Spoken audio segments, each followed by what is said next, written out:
আসসালামু আলাইকুম, কেমন আছেন সবাই? আরও একটি সহজ সুন্দর নাস্তা রেসিপি নিয়ে আপনাদের মাঝে হাজির হয়ে গেছি। আজকে আমি এই নরম তুলতুলে সফট ক্রিম বান রেসিপি আপনাদের সাথে শেয়ার করব। আমি কিন্তু চেষ্টা করেছি খুব সহজভাবে আপনাদের সাথে এই রেসিপিটা শেয়ার করার জন্য। শুধুমাত্র গ্যাসের চুলায় যে কীভাবে এত সুন্দর কালার আনা যায় সেটা আপনাদের সাথে শেয়ার করব, কোনো রকম ওভেন ছাড়া। আর এই ক্রিম বানটা কিন্তু তৈরি করে আপনারা কয়েকদিন পর্যন্ত সংরক্ষণ করে খেতে পারবেন। আর টিফিনও কিন্তু বাচ্চাদের দিতে পারেন। এই বান খেতে কিন্তু অসম্ভব মজা হয়েছে। সকালে চাইলে নাস্তা হিসাবে খেতে পারেন, আবার বিকালে চায়ের সাথেও খেতে পারবেন। তাহলে চলুন রেসিপিটা দেখে নেই। এখানে নিয়েছি আমি হালকা কুসুম গরম দুধ। এখানে আমি 1 কাপ গরম দুধ নিয়েছি। এখন দিয়ে দিচ্ছি আমি 1/3 কাপ চিনি। এই নাস্তাটা একটু মিষ্টি মিষ্টি হবে, তার জন্য চিনিটা একটু বাড়িয়ে দিয়েছি। দিয়ে দিচ্ছি 1.5 চা চামচ ইস্ট। এখানে কিন্তু খুব বেশি ইস্ট ব্যবহার করা যাবে না, তাহলে ইস্টের গন্ধ আসবে। দিয়ে দিচ্ছি কয়েক ফোঁটা ভ্যানিলা এসেন্স। দিয়ে দিচ্ছি 3 টেবিল চামচ পরিমাণ রান্নার সয়াবিন তেল। চাইলে কিন্তু এখানে বাটারও গলিয়ে দেওয়া যাবে। এখন সবগুলো উপকরণ একসাথে নেড়েচেড়ে মিশিয়ে নিচ্ছি। এখানে চিনিটা সম্পূর্ণ গলে গেছে। এখন দিয়ে দিচ্ছি আমি আটা। আমি আজকের এই নাস্তাটা আটা দিয়ে তৈরি করে আপনাদের সাথে শেয়ার করছি, তবে আপনারা চাইলে কিন্তু এখানে ময়দা ব্যবহার করতে পারেন। এখানে আমি 2.5 কাপের মতো আটা ব্যবহার করেছি। এখন সবগুলো উপকরণ একসাথে নেড়েচেড়ে মিশিয়ে নিচ্ছি।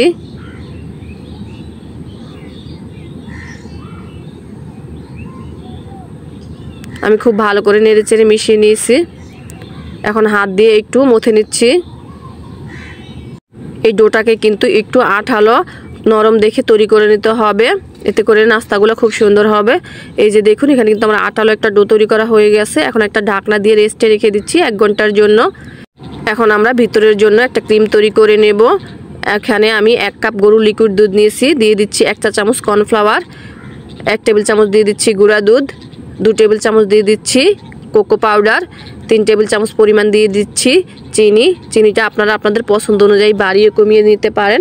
এখন সবগুলো উপকরণ একসাথে নেড়েচেড়ে মিশিয়ে নিচ্ছি। আমি কিন্তু এখনও চুলাটা ধরাইনি। সবগুলো উপকরণ একসাথে নেড়েচেড়ে খুব ভালো করে মিশিয়ে নিচ্ছি। দিয়ে দিচ্ছি সামান্য একটু লবণ। এখন কিন্তু আমি চুলার জালটা ধরিয়ে দিয়েছি আর অনবরত নেড়েচেড়ে জাল করে নিচ্ছি। কিছুক্ষণ জাল করার পর আমি দিয়ে দিচ্ছি 1 টেবিল চামচ পরিমাণ বাটার। বাটারটা দিলে এই ক্রিমটা খেতে অনেক বেশি মজা হয়। আপনারা চাইলে কিন্তু এখানে কাস্টার্ড ক্রিমটা তৈরি করে তারপরে কিন্তু এই বানের ভিতরে দিতে পারেন, এতে করে কিন্তু এই বানটা খেতে অনেক বেশি মজা হবে। এখানে আমার ক্রিমটা তৈরি করা হয়ে গেছে। এখন চুলা থেকে নামিয়ে ঢেলে ঠান্ডা করে নিচ্ছি। এই যে দেখুন, আমি কিন্তু একদম ঠান্ডা করে নিয়েছি ক্রিমটা। অবশ্যই ঠান্ডা করে নিতে হবে। এখানে কিন্তু আমাদের ডোটা ফুলে ডাবল হয়ে গেছে। এখন আমি হাত দিয়ে একটু মথে নিচ্ছি। এখন কিন্তু ডোটা আগের চাইতে আর একটু আঠালো হয়ে গেছে। আমি এখন এর মাঝে আরও 1 মুঠো আটা দিয়ে দিচ্ছি। দিয়ে তারপরে হাত দিয়ে ভালো করে মেখে নিচ্ছি। তবে অতিরিক্ত আটা ব্যবহার করা যাবে না, এখানে কিন্তু আমাদের সফট একটা ডোই লাগবে। আমার কিন্তু ডোটা তৈরি করা হয়ে গেছে। এখন আমি এটাকে ভাগ করে নিচ্ছি। এখন আমি অর্ধেকটা অংশ একটা সাইডে রেখে দিচ্ছি ঢাকনা দিয়ে রেখে, আর অর্ধেকটা থেকে আমি এখানে রুটি তৈরি করে নিচ্ছি। আমরা রেগুলার যে রুটিগুলো খাই আমি ঠিক ওইভাবে রুটিগুলো তৈরি করে নিচ্ছি। একদম পাতলা করে রুটিগুলো তৈরি করতে হবে, তারপরে মাঝখান থেকে কেটে ভাগ করে নিতে হবে। আপনারা স্ক্রিনে দেখে বুঝে নেন আমি কাজটা কিভাবে করছি। আসলে সব কিছু কিন্তু বলে বোঝানো যায় না। রুটিগুলো ভাগ হয়ে গেলে এখন সর্বপ্রথমে আমরা বড় যে সাইজের রুটিটা সেটা নিচের দিকে দিয়ে দিচ্ছি। তারপর উপরে একটু ছোট সাইজের রুটিটা দিয়ে দিচ্ছি। তার চাইতে ছোট যে রুটিটা সেটা বসিয়ে দিচ্ছি। এভাবে করে কিন্তু আমি সবগুলো রুটি একটার উপর একটা বসিয়ে দিচ্ছি। এখানে আমি একটা কাঠি নিয়েছি। এই কাঠি দিয়ে এখন মাছ বরাবর থেকে চাপ দিয়ে বসিয়ে দিচ্ছি। এই যে দেখুন কত সুন্দর কিন্তু রুটিটা আটকে গেছে। এখন আমি যে ক্রিমটা তৈরি করেছি সেটা দিয়ে দিচ্ছি। দিয়ে তারপর একটা ভাঁজ দিয়ে নিচ্ছি। এটা খুবই সহজ, আপনারা একটু ভালো করে লক্ষ্য করলে কিন্তু বুঝতে পারবেন আমি কাজটা কিভাবে করে নিয়েছি। এখন সাইডের যে অংশটা সেটা আমি খুব ভালো করে হাত দিয়ে চেপে চেপে বসিয়ে দিচ্ছি, যাতে বেক করার পরে কিন্তু আমাদের ক্রিমটা বের না হয়ে যায়। এইভাবেই করে আমি বাকি সবগুলো নাস্তা তৈরি করে নিয়েছি। আর একটা প্লেটে কলা পাতা বসিয়ে তার উপরে আমি নাস্তাগুলো বসিয়ে দিয়ে নিয়েছি। এখানে চাইলে কিন্তু বাটার পেপার দিয়েও কিন্তু এই কাজটা করে নেওয়া যাবে।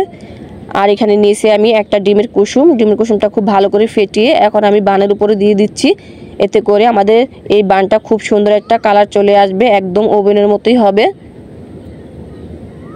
চাইলে কিন্তু এখানে গরুর লিকুইড দুধটা ব্রাশ করে দেওয়া যাবে, এতে করে খুব সুন্দর একটা কালার চলে আসবে। এখন আমি এর মাঝে দিয়ে দিব কিছু তিল। এটা পুরোপুরি অপশনাল, আমি এটা দেখার সৌন্দর্যের জন্য দিয়ে দিচ্ছি। দেখতে নাস্তাটা আরও বেশি সুন্দর হবে। এখন আমরা চুলায় চলে যাব বেক করার জন্য।